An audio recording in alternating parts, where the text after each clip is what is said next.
오늘은 유월절 어린 양의 피라고 하는 제목으로 함께 절기 설교를 하겠습니다. 시리즈 설교 잠깐 멈추고요. 오늘과 다음 주까지는 절기 설교를 하겠습니다. 원래 기독교 전통으로 의하면 오늘은 종려주일입니다. 이 종려주일은 어떤 주일이냐면 예수님이 2000년 전에 예루살렘에 죽으러 들어가셨어요. 그분의 온전한 사명, 비전은요, 예수님이 바라보셨던 단 한 가지 목적은 죽음이었습니다. 죽음을 위해서 이 땅에 오셨고, 죽음을 위해서 살아가셨고, 죽음을 위해서 예루살렘에 입성하셨습니다.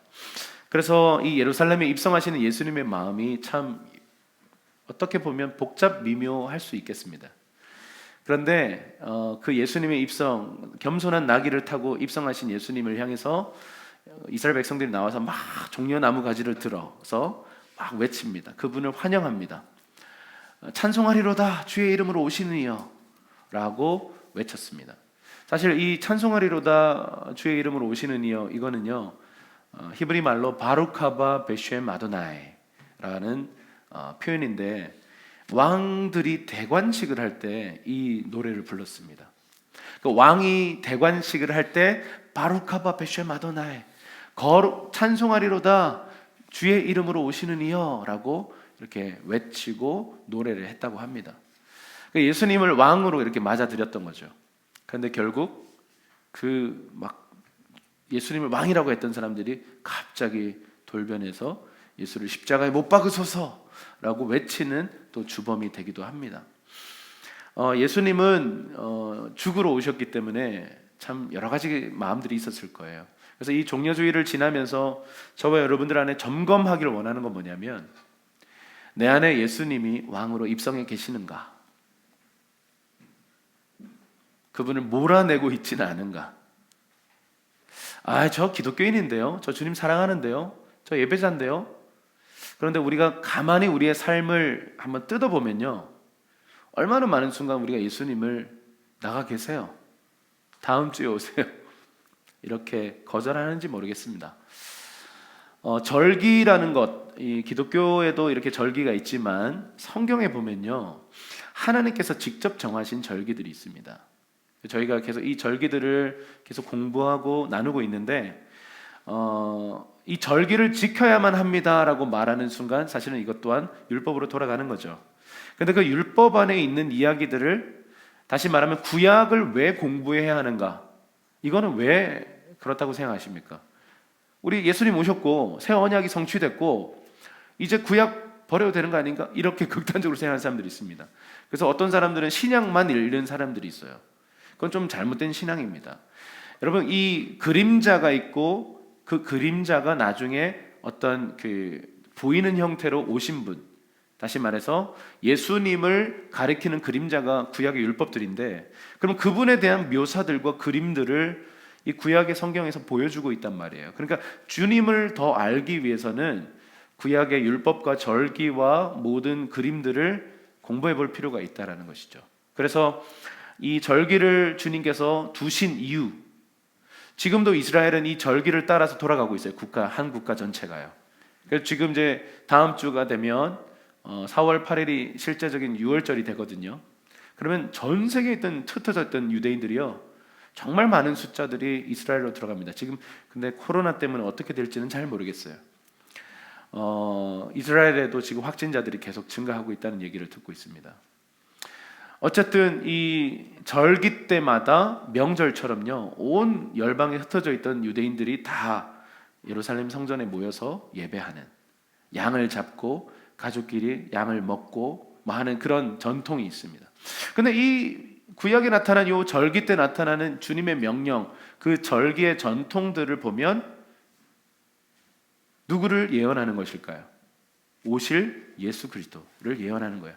그러니까 우리는 이미 오신 예수님에 대해서 우리가 교제하고 연결되어 있지만, 이 절기의 목적 이미 성취되었지만, 이 절기에 대해서 우리가 좀 더 공부하고 살펴보면서 그분의 순환이 어떤 의미가 있는가, 그분이 피 흘리신 것이 어떤 의미가 있고 어린 양 되심이 어떤 것인가에 대해서 명확하게 볼 수 있는 장면이 바로 이 유월절 장면입니다.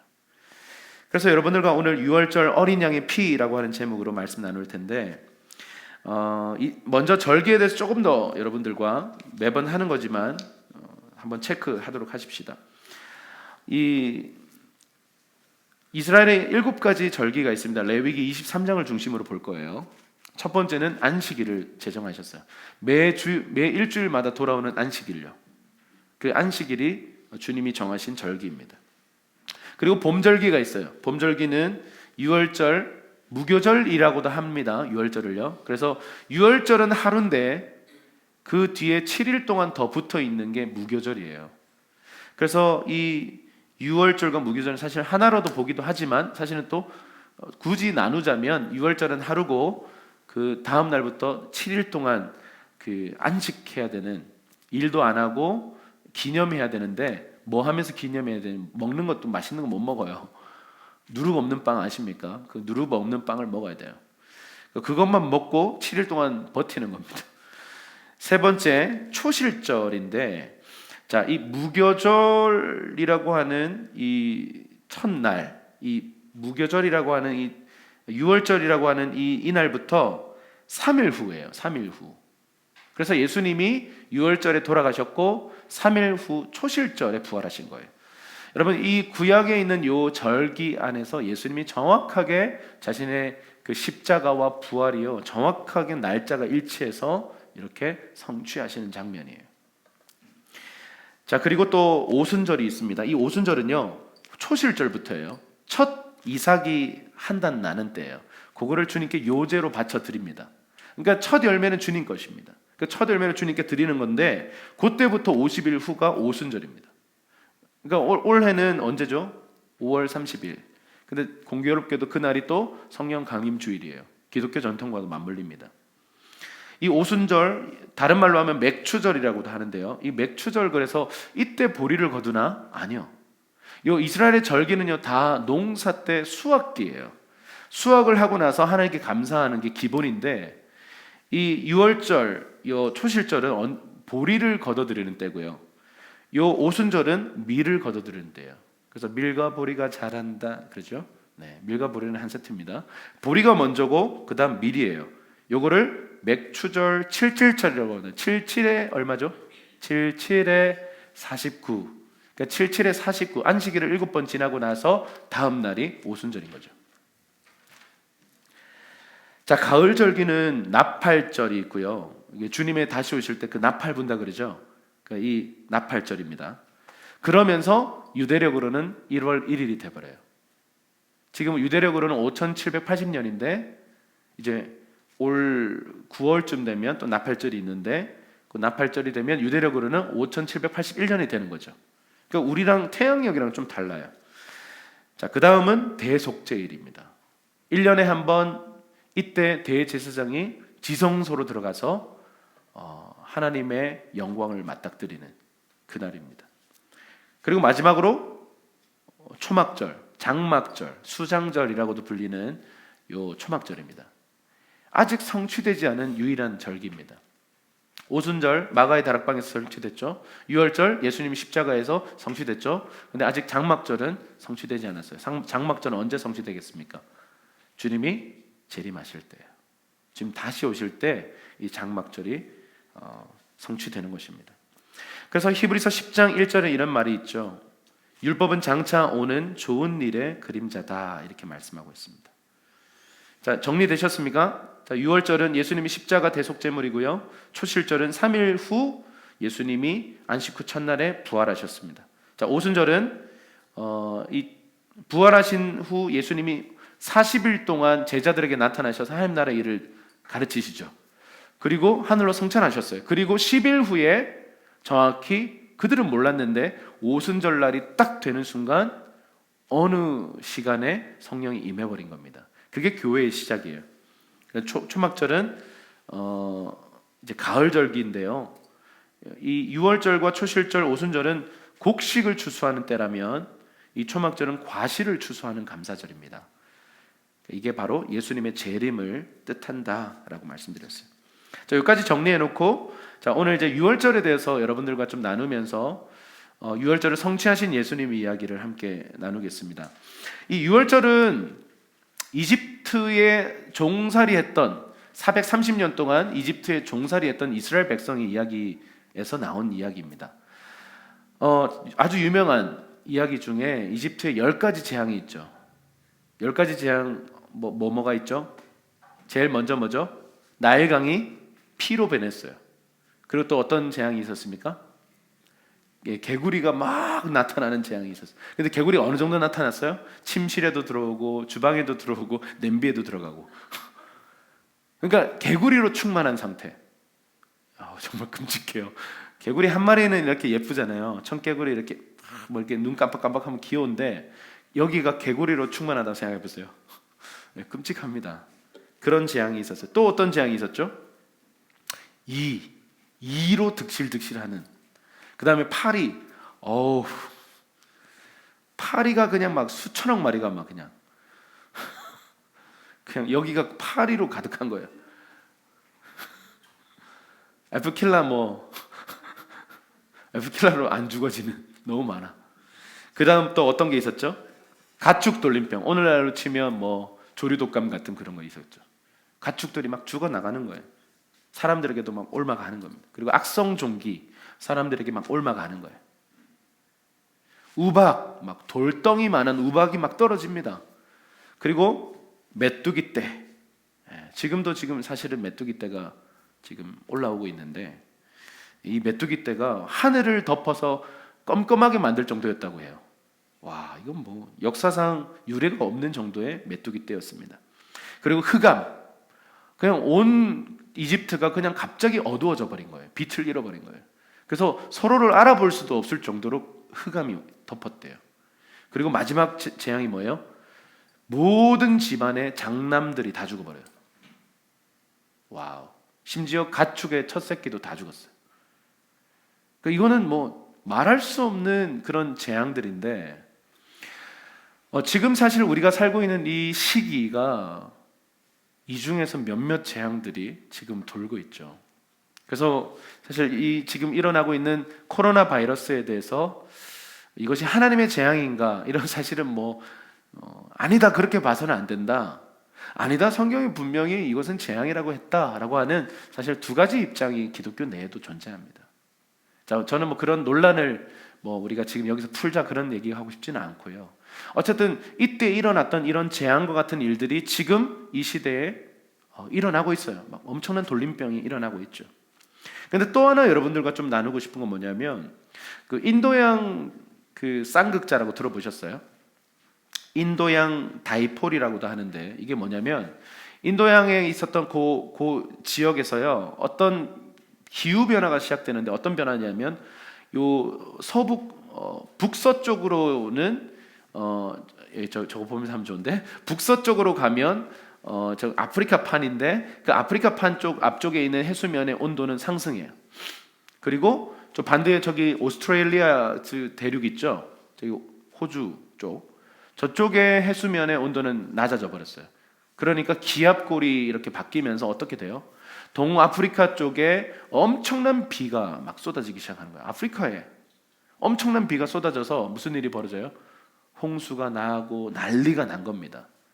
그런데 문제는 그걸로 끝나면 좋은데 그래서 메뚜기 떼가 나타날 수 있는 최적의 환경이 만들어져 봤어요. 그래서 엄청난 양들의 이 메뚜기 떼가요 막 일어나기 시작하는. 여러분 메뚜기에 대해서 여러분 지난번에도 좀 말씀드린 것 같은데 1m 안에 가로 세로 1m 안에 메뚜기가 한 마리, 두 마리, 세 마리 있을 때는 얘들 별 반응이 없어요. 근데 이 안에 열 몇 마리 이상이 출현하기 시작하면요 얘들이 바뀌기 시작한대요. 이게 참 신비한데요. 색깔도 바뀌고 성질도 바뀌고 갑자기 모두가 확 다른 모드로 전환된답니다. 그래서 그때부터 전투 메뚜기가 돼요. 그래서 제가 EBS에서 봤던 그 다큐멘터리에서는 이렇게 표현하더라고요. 그때부터는 군단이 됩니다. 그래요. 통제불능이 돼요. 그래서 자기 몸무게보다 더 많이 막 하루 만에 막 먹기 시작하고요. 본인이 날아서는 40km 날아가는데 만약에 동풍이 불거나 이렇게 바람이 불면 200km까지 하루에 날아간답니다. 지금 그 메뚜기 떼가 지금 4천억 마리로 지금 증가했고요. 지금 이 파키스탄을 지나서 이 동아프리카 전체를 다 휩쓸어버리고 이란과 이쪽 다 휩쓸어버리고 지금 파키스탄을 지나서 지금 중국 접경지대까지 가 있어요. 그래서 지금 중국 굉장히 긴장하는 상태이고 오리 10만 마리를요 그 접경지대에다가 풀어놨답니다. 오리 부대를 특수부대를 하더라고요. 훈련을 한 건지 모르겠어요. 근데 오리가 닭보다 더 많이 먹는다 하더라고요. 근데 저는 이게 가능한 얘기일까? 4천억 마리의 메뚜기 떼가 한 번에 그냥 만약에 바람이 불어버렸다. 그러면 오리가 있는 지역을 넘어가 버리는 거죠. 이거는 사실은 이게 장담할 수 없는 일이에요. 만약에 그 접경지대가 뚫리잖아요. 그럼 이번 여름은 중국은 초토화되는 거예요. 그래서 지금 굉장히 긴장하고 있어요. 자신감 있게 우리는 막을 수 있다 이렇게 얘기하고 있지만 사실은 뒤로는 굉장한 긴장감들이 흐르고 있습니다. 만약 그렇게 되면 여러분 이 한반도까지도 이런 영향력들이 올 수도 있어요. 그런 지금 이제 코로나 위기로 경제난이 왔는데다가 이제 식량난까지 올 수 있는 지금 위기예요. 여러분 그 동아프리카에서 일어난 일 이게 인도양 그 다이포르에서부터 시작됐다 그래서 그러면 호주에는 무슨 일이 벌어졌어요? 엄청난 폭염이 이번 지난 시간에 있었고요. 그러면서 가뭄이 있었어요. 그래서 산불이 났는데 우리 한반도 면적 우리보다 더 많이 타버렸어요. 그냥 다 타버렸어. 수만 마리의 야생동물도 다 죽어버리고요. 그러면서 또 갑자기 또 막 폭우가 여기도 막 오기 시작하고 막 난리가 났었죠. 여러분 이제 우리 지구촌은요 진짜 연결돼 있어요. 그냥 뭐 다른 나라에 힘든 일이 벌어졌구나가 아니라 그곳에 힘든 일이 이제 우리에게도 피부가 느껴질 정도로 함께 연결되어 있다라는 거예요. 여러분 이번 코로나 사태가 왜 인류 역사상 가장 전례 없는 전염병이냐면요. 이렇게까지 전 세계에 확산되는 것은 처음이에요. 유럽, 스페인, 뭐 어느 나라 거기서 그냥 끝났었어요. 그런데 이번은요. 전 세계 가운데 처음에 우리 우한에서 일어났을 때 아이고 안 됐네. 어떡하지? 기도해야 되겠네. 이 정도였어요. 그러다가 그게 이제 한국으로 왔고 하필 또 대구로 왔어요. 그래서 난리가 났죠. 뭐 대구 폐쇄 이러면서 막 별의별 얘기가 다 나왔습니다. 근데 여러분 그 막 우한을 좀 막 욕하던 사람들 그리고 한국을 욕하던 사실 실제로 동남아시아는 한국 좋아하잖아요. 근데 코로나 때문에 한국에 대해서 되게 좀 비판적인 입장을 취하는 사람들이 많았는데 결국은 자기 나라에도 다 창궐해버리고 유럽에도 창궐해버리고 북아메리카에 막 난리가 나버리고 이러니까 더 이상 누구를 비난할 수 있는 게 아니라 우리 전 세계 일이 돼버린 거죠. 지금 여러분 전 세계는요 세계화라고 하는 이것 때문에 전 세계는 이미 다 연결돼 있고 링크돼 있습니다.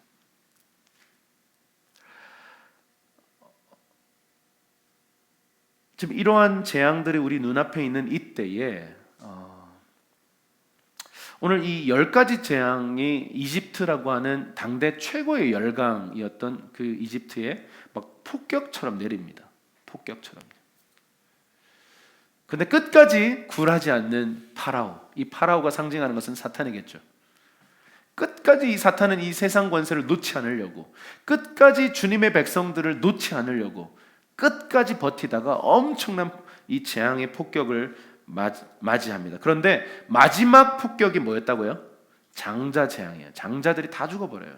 근데 이 장자 재앙일 때 주님이 뭔가를 시키세요.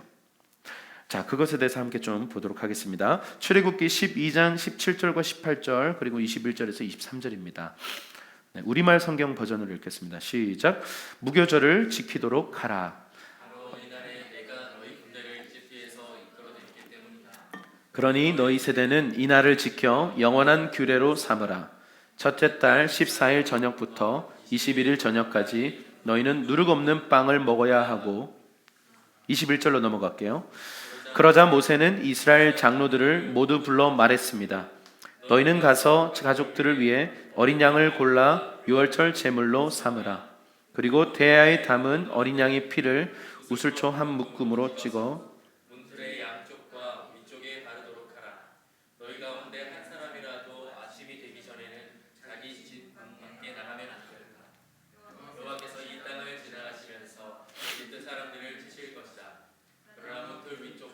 양쪽에 피가 발라져 있는 것을 보면 그 문을 그냥 지나가실 것이니 죽음이 너희 집에 들어가지 않을 것이다. 아멘. 이 마지막 재앙을 앞두고 나서 엄청난 죽음의 영이 이 온 이집트를 덮을 텐데, 그렇기 때문에 이스라엘 백성들아 너희는 이렇게 해라, 무교절을 지켜라 라고 말씀하시는 거예요. 무교절을 지키라고 했을 때 이 무교절은 뭐냐면 무교병을 먹는 거예요. 무교병이 뭐예요? 누룩 없는 빵이에요. 그래서 무교절 첫날에 뭐 하냐면요, 집안에 있는 모든 이 누룩을요 들고 나와서 다 태워버립니다. 지금도 이스라엘 가면 그렇게 해요. 무교절 첫날에 다 누룩들을 다 모아가지고 동네에서 막 태워버려요. 근데 그게 누룩이 상징하는 게 뭐예요? 누룩은 사실 긍정적으로도 비유할 수 있는데 보통 부정적으로 좀 많이 비유하시기도 했어요. 부풀리는 거예요. 부풀리는 거. 작은 영향력이 들어와서 부풀리는 거예요. 그게 긍정적일 수도 있어요. 그런데 부정적인 건데 죄를 상징하는 거죠. 그러니까 우리의 죄의 영향력을 상징하는. 그래서 헤롯의 누룩, 바리새인의 누룩을 삼가 조심해라 그렇게 말씀하시죠. 그러니까 우리 안에 조그만 영향력이 들어와서 이렇게 증가하는 거예요. 그게 바로 죄예요. 여러분, 죄가 왜 무섭냐면 작은 욕심으로부터 시작돼요. 욕심 하나가 툭 들어왔는데 그게 막 이렇게 자라나요. 그러더니 죄라는 이 아기를 낳아버려요. 근데 이 죄라는 아기가 이렇게 성장하니까 무엇을 낳아요? 사망이라고 하는.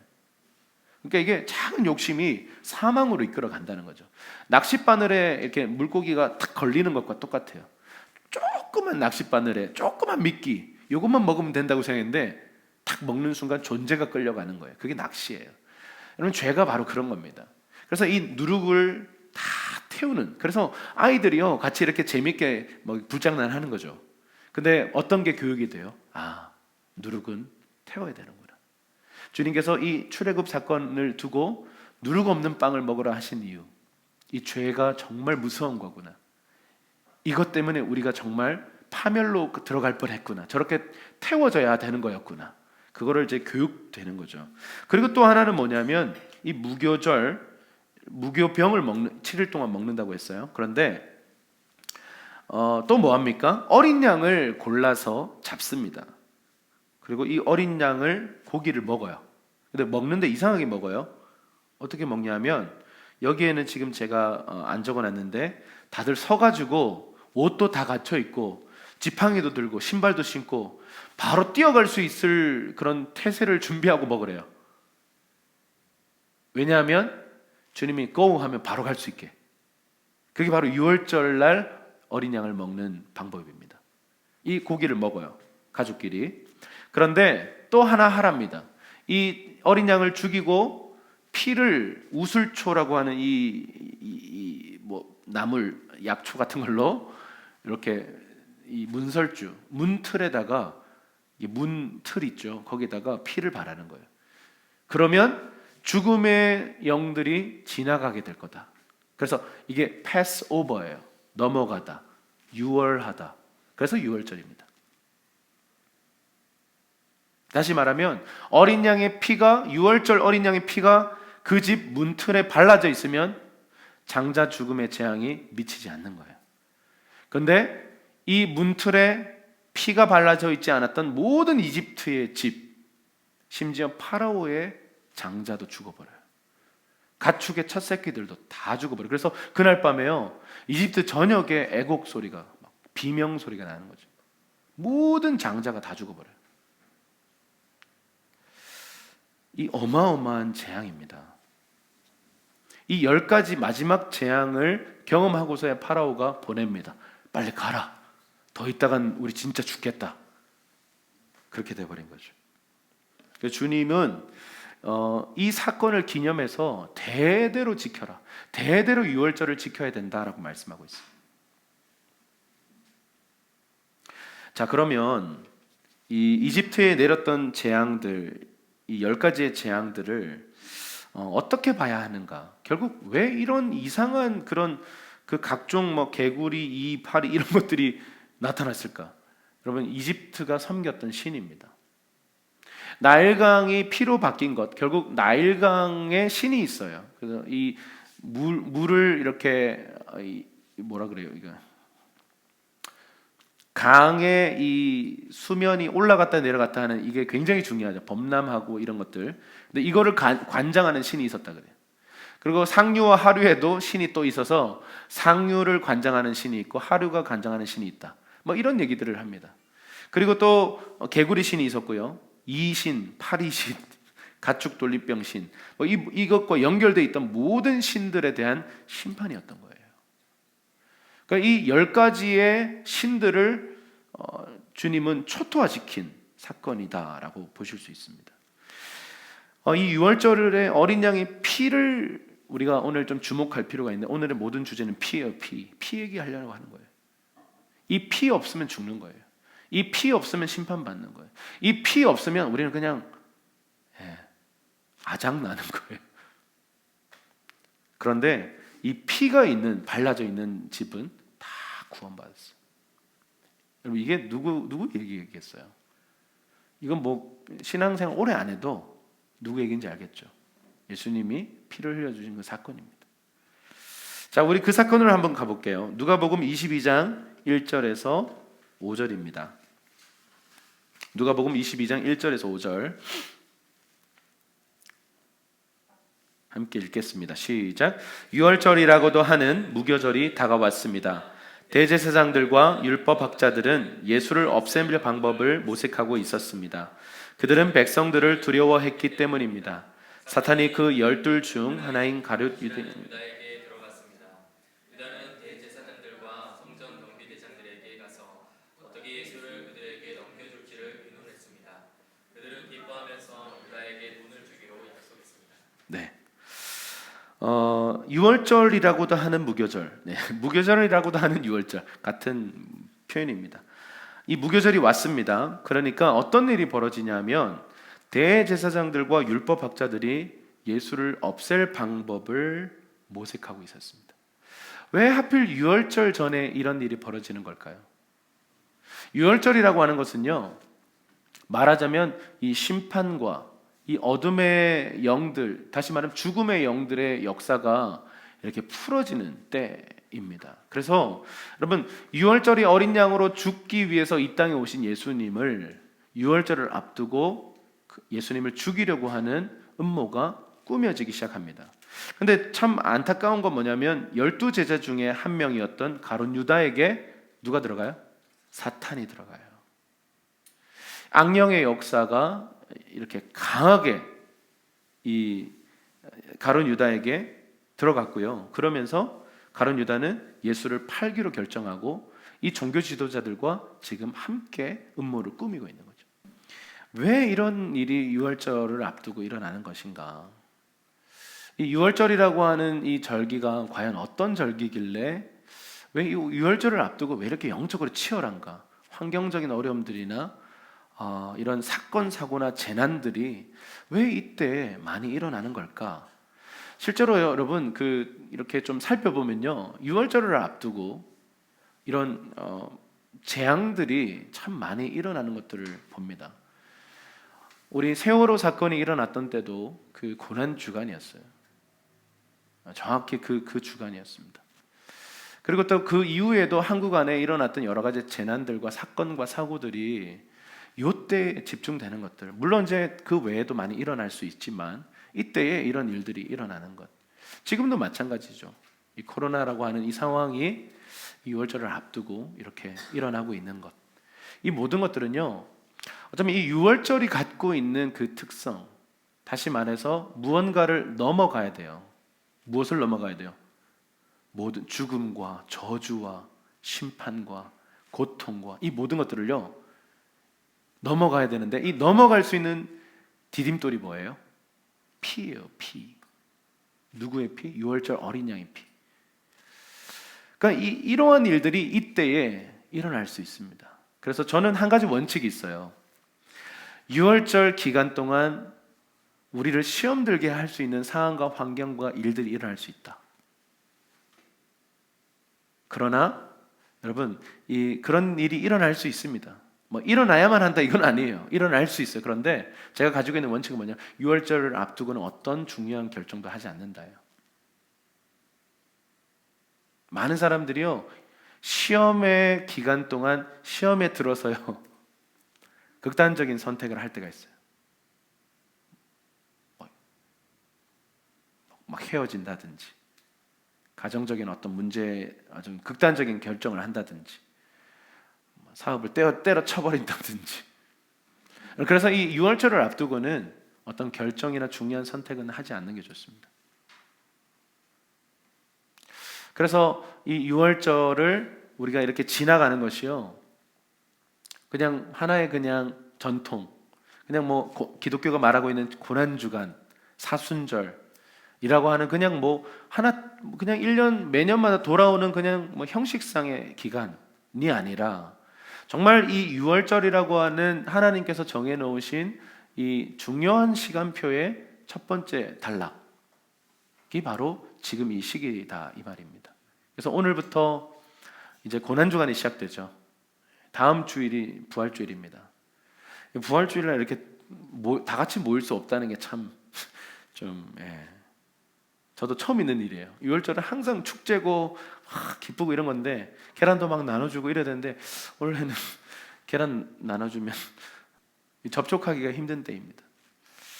어쨌든 우리가 이 시기를 어떻게 보내야 될까, 오늘 이 설교를 통해서 힌트를 얻고 방향을 찾기를 바랍니다. 자, 계속 한번 볼게요. 누가복음 22장 7절에서 13절입니다. 시작. 유월절 양을 희생 제물로 잡는 무교절이 됐습니다. 예수께서는 베드로와 요한을 보내며 말씀하셨습니다. 가서 우리가 유월절 음식을 함께 먹을 수 있도록 준비하여라. 그들이 물었습니다. 저희가 어디에서 준비하면 좋겠습니까? 예수께서 대답하셨습니다. 성 안으로 들어가면 물동이를 메고 가는 사람을 만나게 될 것이다. 그가 들어가는 집으로 따라 들어가 그 집주인에게 선생님께서 내 제자들과 함께 유월절 음식을 먹을 방이 어디라고 물으셨습니다. 라고 말하라. 그러면 그가 잘 정돈된 큰 다락방을 보여줄 것이다. 그곳에서 준비하라. 그들이 가서 보니 예수께서 말씀하신 그대로였습니다. 그래서 그들은 유월절 음식을 준비했습니다. 아멘. 우리 계속 좀 보겠습니다. 방금 읽었던 이 말씀에 보면 유월절 양을 희생제물로 잡는 무교절이 됐습니다. 뭔가 의도적으로 구약에 있던 그 하나님 말씀과 그 절기를 예수님 이야기와 이렇게 연결시키고 있어요. 그래서 지금 예수님이 이렇게 베드로와 요한에게 말합니다. 유월절 음식을 함께 먹을 수 있도록 준비해라. 그래요. 그래서 이 유월절에 가장 중요한 건요, 먹는 거예요. 먹는 거 좋아하시죠? 배고프십니까 지금도? 네. 먹는 건 좋잖아요. 네. 근데 유월절에 뭘 먹는다고요? 두 가지? 누룩 없는 빵. 또 하나. 피를 먹는 게 아니죠. 네. 피는 먹는 건 아닙니다. 큰일 납니다. 어린 양 고기. 그걸 먹는 거죠. 그리고 또 자연스럽게 우리처럼 물처럼 생각했던 그때 당시에 그 포도 음료, 포도주 같은 것들을 먹었습니다. 자, 그렇게 이제 준비하도록 이제 보내는데 제자들이 묻습니다. 예수님의 공동체는요, 장소가 있는, 건물이 있는 것도 아니고 돈이 많은 것도 아니에요. 그래서 유월절 이 만찬을 어디서 준비합니까? 라고 하니까 예루살렘 성에 들어가서 어떤 사람을 만나게 될 것이다. 어떤 사람요? 물동이를 메고 가는 사람을 만나게 될 것이다. 이렇게 얘기해요. 근데 여기 보면 그 물동이를 메고 가는 사람, 이 사람이라고 하는 단어가 보통 이 물동이는 누가 메죠? 보통 여성들이 메요. 이때 당시의 관습에 따르면. 그래서 사마리 여인도 물동이를 메고 나오잖아요. 그러니까 여인들이 많이 하는 그 일입니다. 그런데 이 사람이라고 하는 이 단어를 보면요, 원어를 보면 남성 주격 대명사예요. 주격 단수 대명사여서요, 다시 말하면 이 사람 남자예요. 그 이상한 그림인 거죠. 남자가 물동이를 메고 가는 거예요. 그래서 이 남자가 물동이를 메고 가는데 그걸 보면 그 사람을 따라가라. 그 사람을 따라가서 그 집을 따라 들어가라 이렇게 얘기하는 거예요. 그러고는 요구하래요. 우리가 유월절을 보낼 수 있는 방이 있으면 방을 달라. 이렇게 지금 요구하라는 거죠.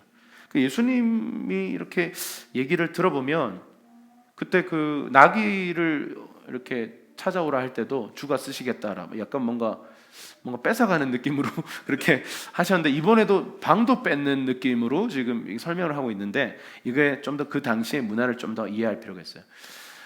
아니, 보통 여인들이 하는 그 물동이를 메고 다니는 일을 이 남자가 하고 있다. 이 사람들이 누굴까라고 하는 질문이 들 수 있어요. 이 사람들이 바로 에세네파 사람들이에요. 그 예수님 시대에 보면 바리새파, 사두개파 뭐 이런 파들이 있었잖아요. 근데 제일 이스라엘에서 가장 영향력 있던 그 파가 어떤 파죠?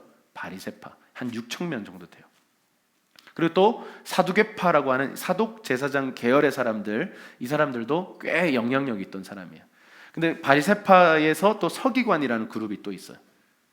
이 바리새파가 제일 많죠. 그런데 사실은 비공식적으로 무브먼트로 존재했던 파가 있는데 바로 에세네파예요. 이 사람들은요, 광야에 살았어요. 로마의 이런 타락한 구조 속에서 우리가 신앙을 지킬 수 없다. 그래서 공동체 생활을 하기 위해서 광야에 살고 동굴에 살고 그랬어요. 그래서 우리가 쿰난 공동체라고 불리기도 했었어요. 이 에세네파 사람들 중에 쿰난 공동체라는 이 공동체가 유명했어요. 왜요? 세례 요한이 거기 있었어요.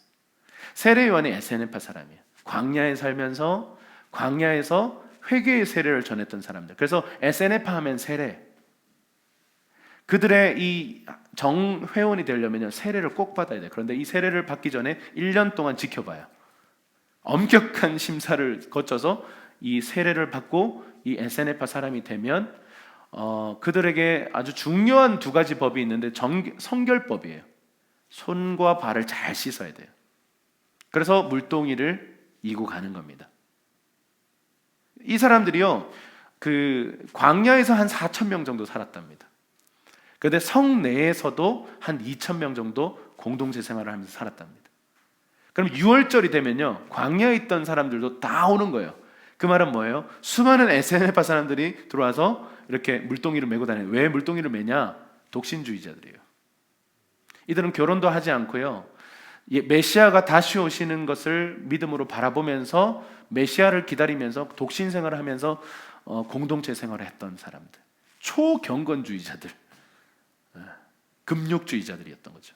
세례 요한 보면 아시겠죠? 메뚜기와 석청을 먹으며 낙타 가죽 옷을 입으며 막 회개의 세례를 외치는데 부담스럽잖아요. 그런 스타일이에요. 그런 사람들이 6천 명 있었어요. 그러니까 이 6월절이 되면 이 에세네파 사람들의 남자들이 독신이기 때문에 직접 다 물동이를 이고 와서 성결법에 따라서 깨끗하게 씻고, 근데 이 에세네파 사람들이 씻는 거 왜 씻었을까요? 보통 왜 열심히 잘 씻어야 되죠? 나를 보호하기 위해서잖아요. 그런데 이 사람들은 공동체를 보호하기 위해서예요. 지금 코로나도 마찬가지예요. 이렇게 공동체로, 물론 소수지만 이렇게 모일 때 우리가 손을 잘 씻어야 하는 이유가 뭘까요? 나를 위해서라기보다는 타인을 위해서예요. 이 에세네파 사람들이 그렇게 정말 정결함을 유지했습니다. 또 하나, 나그네 환대법에 대해서 굉장히 열심을 가졌어요. 나그네가 왔을 때 제대로 먹이고 입히지 않으면 수치라고 생각했어요. 여러분, 그렇기 때문에 예수님이 성 안에 들어가서 물동이를 메고 다니는 남자를 보면 그 사람 따라가라. 에세네파다. 따라가서 얘기해라. 방 하나 달라고. 6월절 지킬 수 있는 방을 달라고. 그러면 이들이 모든 것을 공급해 주시는 거죠. 그냥 뺏은 게 아닙니다. 그때 당시의 문화와 풍습과 관례를 따라서 예수님이 에세네파 사람을 따라 들어가라 라고 말씀하신 거죠. 그래서 에세네파 사람이 당연히 방을 내어주고 거기서 6월절 만찬을 할 수 있도록 환경이 조성된 거예요. 그리고 예수님이 내가 너희와 6월절 먹기를 간절히 바랬다. 그러니까 지금 이 6월절 만찬을 제자들과 함께 이 시간을 가지는 것을 정말 기다렸대요. 왜일까요? 바로 이 장면 때문입니다. 누가복음 22장 19절 20절입니다. 시작. 그리고 예수께서 빵을 들고 감사 기도를 드린 후에 떼어 제자들에게 주면서 말씀하셨습니다. 이것은 내가 너희를 위해 주는 내 몸이다. 빵을 드신 후 예수께서 마찬가지로 잔을 들고 말씀하셨습니다. 이 잔은 너희를 위해 흘리는 내 피로 세우는 내 새 언약이다. 아멘. 사실 오늘 이렇게 성찬식을 하면 너무 좋은데 코로나 상황이라 좀 이제 좀 예. 그리고 또 우리 온 교인이 함께 하지 못하는 상황이다 보니까 좀 하지 않기로 했지만 이 성찬식을 제정하는 장면이에요. 자, 누룩 없는 빵이 있어요. 그냥 항상 음료처럼 먹는 포도주가 있어요. 그리고 유월절 양이 있습니다. 그러면서 이 누룩 없는 빵을 들고 주님 말씀하세요. 내 몸이다. 받아 먹어라. 그리고 이 포도주가 있어요. 이 포도주를 들고는 내 피다. 받아 먹어라. 여러분, 교육법 중에 가장 좋은 교육법이 뭘까요? 지식주입은 분명히 아니에요. 책 읽고 그냥 뭐 레포트 써. 물론 그것도 나쁜 교육은 아닙니다. 필요한 교육입니다. 그런데 진짜 참된 좋은 교육은 뭘까요? 먹어보고 맛보고 만져보고 경험해보는 거예요. 우리가 책으로 부부 생활을 한 100번을 읽어요. 할렐루야. 근데 그냥 1년 살아보는 게 더 강력합니다. 경험이 굉장히 중요한데 예수님이 어떤 사람을 가르치실 때는요, 항상 보여주시고 너희도 이렇게 해라. 지식을 넣어주십니다. 그리고 보여주십니다. 아니면 먼저 보여주시고 지식을 넣어주십니다. 그리고 너희도 해봐라. 근데 예수님의 이 특별히 이런 성찬은 만지는 복음이라 그래요. 복음은 듣는 거고 우리 안에 정보로 들어와 있는 거잖아요. 그런데 만지는 복음이에요. 다시 말하면 먹는 복음이에요. 그래서 성찬식이 굉장히 우리 기독교에서는 중요하게 생각합니다. 만지는 거예요. 그럼 우리 아이들도 뭐 그냥 신앙이 깊든 뭐 적든 상관없어요. 누구나 다 똑같이 먹고 마시는 거예요. 그리고 이게 주님의 몸이고 주님의 피라고 기념하는 거예요. 아, 이 피 때문에 내가 살았구나.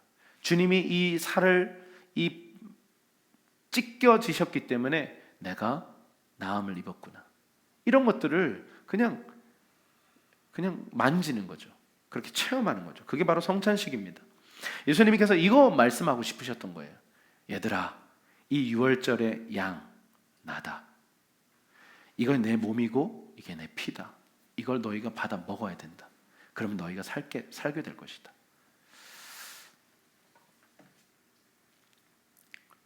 여러분, 구약의 모든 율법과 절기가 이미 2000년 전에 오신 예수 그리스도에 대한 예표죠.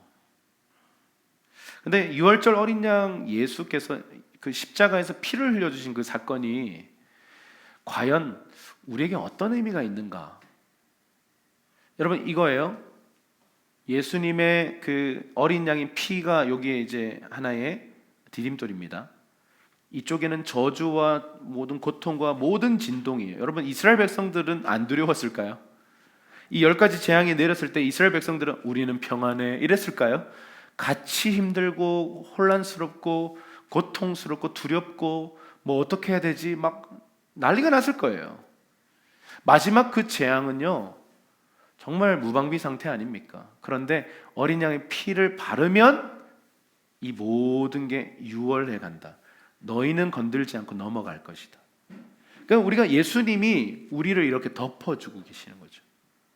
은혜라고 하는 이 보호의 덮개로 이렇게 우리를 덮어주고 계셔서요, 재앙이 막 떨어지고 있는데 우리는 보호받고 있는 거예요. 그러니까 이게 주님이 우리에게 주신 구원입니다. 우리를 건져내심입니다.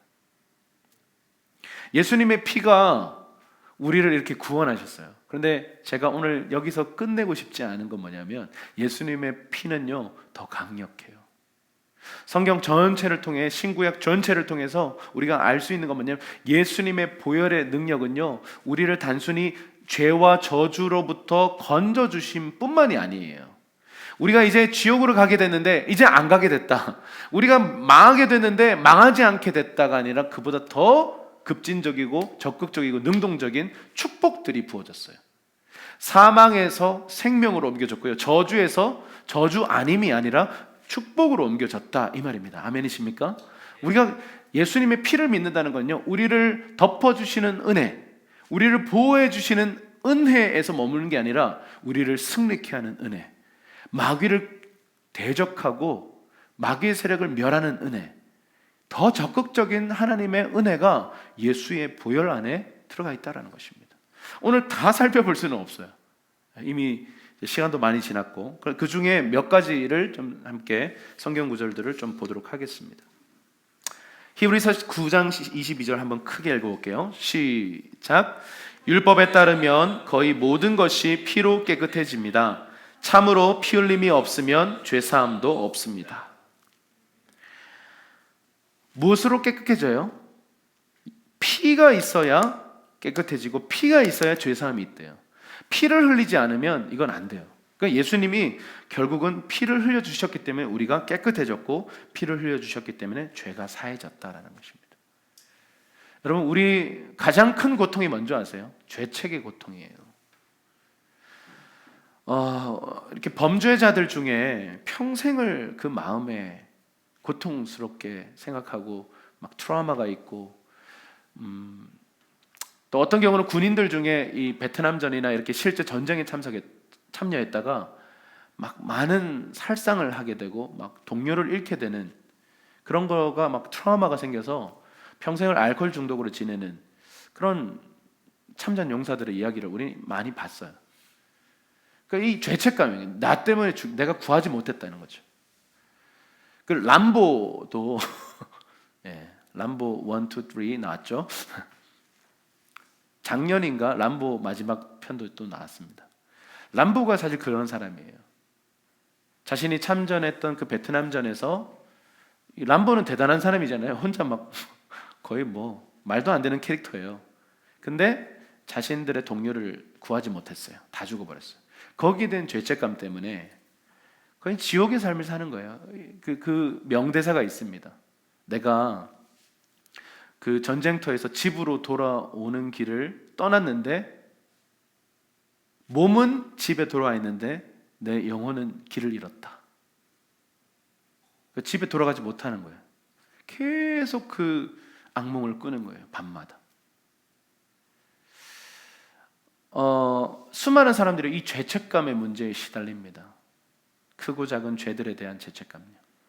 근데 여러분, 제가 단언합니다. 예수 그리스도께서 그 십자가에서 여러분이 준비됐든지 준비되지 않았든지 예수님께서 우리 모든 죄를 깨끗게 하셨습니다. 그분의 피가 우리의 모든 죄를 다 씻으셨습니다. 주홍같이 붉은 죄라 할지라도 흰눈처럼 바꾸게 하신 분이 우리 예수님의 보혈의 능력인 줄 믿습니다. 여러분, 그러므로 그리스도 예수 안에 있는 자에게는 결코 정죄함이 없어요. 수치심을 가질 필요가 없습니다. 아멘이십니까? 한번 따라 하실까요? 예수님 안에서 예수님의 보혈로 나는 깨끗게 되었습니다. 아멘이십니까? 그 정죄감은요, 사탄이 주는 거짓말입니다. 대적하십시오. 예수의 보혈의 능력으로 대적하십시오. 네 말이 맞아, 난 쓰레기야. 그러고는 주님과 멀어지고, 그럴 필요가 없는 거예요. 이미 예수님께서 십자가에서 흘려주신 그 피를 헛되게 하지 마십시오. 예수님의 보혈로 명하노니 사탄의 모든 거짓말들은 떠나갈지어다. 여러분, 이게 믿는 자의 자세입니다. 그래, 네 말이 맞는 것 같아. 난 쓰레기야. 동굴로 막 들어가는 거죠. 그게 아니죠. 자, 로마서 3장 25절입니다. 시작. 하나님께서는 이 예수를 속죄 제물로 내어주셨습니다. 의롭게 되는 것은 예수의 피를 믿음으로써 이루어집니다. 이는 하나님께서 오래 참으시는 가운데 과거에 지은 죄를 관가하심으로 그분의 의를 나타내기 위함입니다. 자, 우리의 죄를 깨끗게 하셨다에서 끝나는 게 아니라 우리를 예수의 피로 의롭다라고 말씀하시는 거예요. 여러분, 이거 다른 얘기예요. 죄를 씻어주시는 것과 죄를 없이 하시는 것과 우리를 의로 세우는 것은 또 달라요. 그래서 믿음으로 말미암아 너희가 의인 되었다. 의인은 믿음으로 말미암아 사는 사람들이다. 그러니까 우리가 예수의 피를 믿으면 죄가 씻겨지는 것뿐만 아니고 우리가 의인이 되는 겁니다. 이 의인은 뭐냐면 하나님과 올바른 관계에 정렬된 사람들이에요. 그 의인을 통해서 주님은 주님의 일들을 펼쳐가시는 거죠. 이런 거예요. 우리의 영성이 이 죄를 처리해 주세요. 무슨 하수 처리 종말장도 아니고 뭔가 내 안에 더러운 걸 자꾸 처리하는 정도로 주님의 보혈을 생각하는 사람들이 있어요. 아니에요. 주님 우리를 의인되게 하셔서요, 우리를 통해 축복을 흘려보내기를 원하십니다. 여러분, 우리가 예수의 피 때문에 의인이 되었습니다. 저를 따라서 한번 선포할까요? 내가 그리스도 안에서 의인 되었습니다. 나를 통해서 하나님의 생명이 흘러갑니다. 아멘이세요? 네, 이런 변화가 생겼다라는 것이죠. 자, 골로새서 1장 20절 한번 읽어볼게요. 시작. 그 아들의 십자가의 피로 평화를 이뤄 만물 곧 땅에 있는 것이든 하늘에 있는 것이든 모든 것이 아들로 인해 자기와 화목하게 되기를 기뻐하셨기 때문입니다. 자, 예수님의 피로 무슨 일이 벌어져요? 평화가 이루어졌대요. 근데 이 화목함이 이루어졌는데 무엇과의 화목함이에요? 모든 만물, 땅에 있는 모든 것과 하늘에 있는 모든 것들이 예수님의 피 때문에 어떻게 됐다고요? 다 화목하게 됐고 평화를 이루게 됐다라고 말씀하고 있습니다. 연합이 일어났다라는 거예요. 여러분, 우리가 정말 연합하려면, 부부가 연합하려면, 교회가 연합하려면 무엇을 붙들어야 되겠습니까? 그 중심에 예수의 피가 흘러야 되는 것이죠. 아멘. 예, 십자가의 피로 말미암아 하나됨을 이루었다라는 거예요. 여러분, 하나됨이라는 건요, 네가 나한테 맞춰, 아니에요. 내가 너한테 맞출게, 이것도 하나됨 아닙니다. 이건 종속이에요. 종속.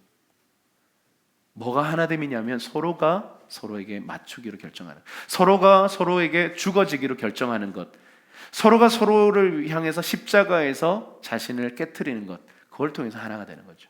아멘이십니까? 그러니까 주님은 우리를 위해서요 이미 깨트리셨어요. 더 이상 깨트릴 게 없을 정도로 자신 전체를 깨트려 주셨어요. 그러면 이제 우리의 차례예요. 우리가 우리를 깨트릴 때, 내 감정을 깨트릴 때, 내 지식을 깨트릴 때, 그때 주님과 연합되고 모든 것과 화평을 이룰 수 있다. 예수 보혈 때문에 그 일이 일어난다는 거죠. 네 번째입니다. 히브리서 10장 19절 시작. 그러므로 형제 여러분, 우리는 예수의 피로 인해 지성소에 들어갈 담대한 마음을, 여러분, 이 예수 피가 아니었으면요 예배 못해요. 예수 피 아니면 보좌 앞으로 갔다간 다 찢겨 죽어요. 여러분, 그 실제로 모세 성막 때 지성소가 있고 성소가 있고 뜰이 있잖아요. 제사장들이 이렇게 화려한 옷을 입어요. 다 이렇게 상징이 있는 건데, 왼쪽 다리에다가 그 방울을 달아요. 딸랑이, 딸랑딸랑딸랑. 왼쪽 다리에다가 밧줄을 달아요. 그리고 지성소에 들어갑니다. 대속죄일 때. 근데 딸랑딸랑 소리가 나면 살아있는 거예요. 근데 갑자기 딸랑딸랑 소리가 안 나. 그럼 죽은 겁니다. 자신의 죄가 처리 안 된 채, 온전한 회개가 드려지지 않은 채 지성소에 들어갔기 때문에 죽은 거예요. 그러면 보세요. 그 사람 끄집어내려고 들어갔다가 또 죽어요. 그래서 그 사람 그래서 온 인류가 죽을 수도 있는 거죠. 그래서 밧줄을 달아놓은 거예요. 죽으면 잡아 당기는 거예요. 여러분, 그렇게 Holy of Holiness, 지성소는요 거룩한 곳이에요. 그런데 예수 피가 도대체 뭐길래 지성소의 휘장을 찢습니까? 아니, 도대체 예수 피가 뭐길래 이 불결한 우리 이 인간의 존재가 하나님의 영광과 맞닿을 수 있는 이런 영광을 누립니까? 여러분, 찬송가의 가사를 보세요. 예수 피 얼마나 찬양을 많이 해요. 여러분, 기독교는요 예수 피의 종교예요. 피의 종교예요. 피의 종교. 루터가 이런 얘기를 했어요. 성경을 짜봐라, 피가 나온다. 이렇게 얘기해요. 피가 저주를 끊고 생명으로 바꾸고 축복으로 바꾸는 거예요. 예수님의 피가요, 하나님과 완전히 끊어졌던, 그냥 형벌, 지옥으로 갈 수밖에 없던 우리들을 지옥 안 가게 하신 것뿐만이 아니고요, 천국을 누리게 했다는 거죠. 그 거룩하신 하나님과 이제는 연결되게 만들었어요. 법적으로요. 네가 원한다면, 네가 너 자신을 깨트린다면, 나는 나를 깨트렸다. 그러면 이제 너의 차례다. 네가 깨트릴 수 있다면 너는 나를 누리게 될 것이다. 이게 예배예요. 도대체 예수님의 보혈이 뭐길래 그 두꺼운 휘장을 다 찢고 그 지성소 안에 들어갈 수 있는 담대함을 주셨는가? 여러분, 예수님은 이 피를 흘리시기 위해서 태어나셨어요. 이 피를 흘려주시기 위해서 정말 잘 자라셨어요. 이 피를 흘리시기 위해서 건강하셨어요. 이 피를 흘리시기 위해서 공생애를 시작하셨고, 이 피를 흘리시기 위해서 여러분 이 종려 주일날 2000년 전에 예루살렘 입성하셨어요. 그리고 6월절에 음모가 일어났고 예수님을 잡아 죽이려는 이 음모의 자신을 내어줍니다. 여러분 그 패션 오브 크라이스트 보시면 예수님이 십자가 지고 골고다 언덕 올라가는데 사실은 그 올라가기 전부터 예수님은 거의 반 죽은 상태예요. 로마의 그 채찍은요, 우리가 생각하는 그냥 일반 채찍이 아니고 거기 끝에다가 뼈 조각, 유리 조각, 쇠 조각, 못 조각 같은 걸 막 달아놨어요. 그러면 여러분 예수님이 그 순환을 당하실 때 이게 뭐 그냥 끓기는 정도가 아니고요, 가죽이 다 벗겨집니다. 심지어 내장이 튀어나옵니다. 그러니까 이미 너무 많은 피를 흘렸고 사람이 이런 피가 없는 상태에서 힘을 쓸 수가 없잖아요. 이미 너무 많은 과다출혈 상태예요. 그런데 거기에 그냥 홍포를 입히고 가시면류관요. 여러분 가시면류관이 정말 단단하고 정말 강력한 그런 가시예요. 그냥 살짝 눌려서 뭐 부러지는 가시가 아니라 정말 단단한 가시. 그거를 머리에 이렇게 씌웠는데 전 상상이 안 됩니다. 그 가시면류관을 이렇게 양쪽에서 로마 군병이 이 막대기로 이렇게 머리에다 눌렀으면 이 가시가 어디까지 들어갔을까? 바로 사실 여러분 두개골이잖아요. 여러분 이거 상상해 보세요. 이거는 인간으로서 당하기 힘든 어떤 고난인데 그 골고다 언덕은 또 그냥 가까운 언덕이 아닙니다. 산 하나를 타는 거죠. 그 골고다 정상까지 올라가는 겁니다. 여러분 가다가 계속 넘어지시죠. 도저히 인간의 체력으로서 할 수 없어요. 그런데 그 패션 오브 크라이스트에서 그 한 장면이 있어요. 예수님이 도저히 안 돼가지고 넘어져요. 도저히 이걸 들고 갈 수가 없어요. 근데 그 마리아가 이렇게 한 번만이라도 이렇게 근처에 가서 물이라도 좀 먹이고 싶고 막 좀 만져보고 싶고, 아들이잖아요. 그래서 이 마리아가 막 이렇게 기회를 노리고 있는데 예수님이 막 넘어졌고 주변에서 막 도우려고 하는데 막 로마 군병들이 막 때립니다. 사람들을. 막 난리가 일어난 틈에 그 영화의 픽션이겠지만 마리아가 이렇게 예수님께 가서 막 이렇게 그를 만집니다. 근데 예수님이 그때 이런 대사를 하세요. 어머니 보십시오. 제가 오늘 모든 것을 새롭게 할 것입니다. 딱 그러시는 거예요.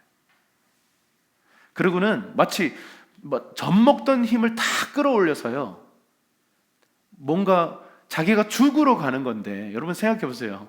죽으러 가는 사형수가 가기 싫어서 난리를 치지 가고 싶어서 난리치는 사형수는 없어요. 근데 예수님은요, 그 골고다로 오르고 싶으셔서 안달이 난 사람처럼요, 자신의 모든 젖 먹던 힘, 초자연적인 힘을 끌어올려서 가요.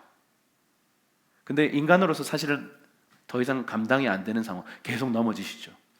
그때 구레네 사람 시몬이 와서, 등치 좋은 사람이 와서 예수님과 함께 치고 올라가서 결국은 십자가에 못 박히시고 약속대로 구약에 그렇게 많은 예언 선지자들의 예언에 따라 예수님은 십자가에서 죽으시고 물과 피를 흘려주십니다.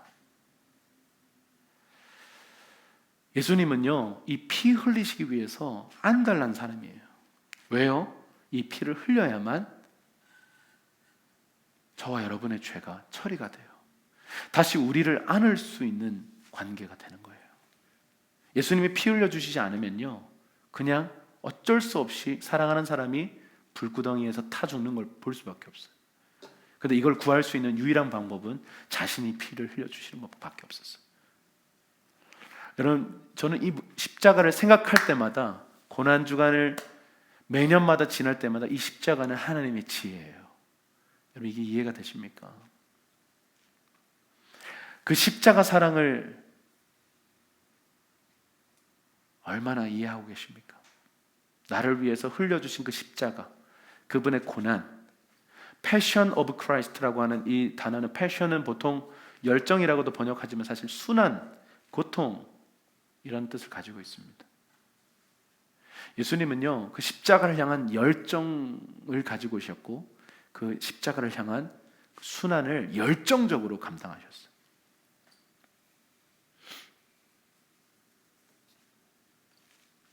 그 예수님의 피가 없었다면 저와 여러분은 없습니다. 그 피가 우리를 살게 했습니다.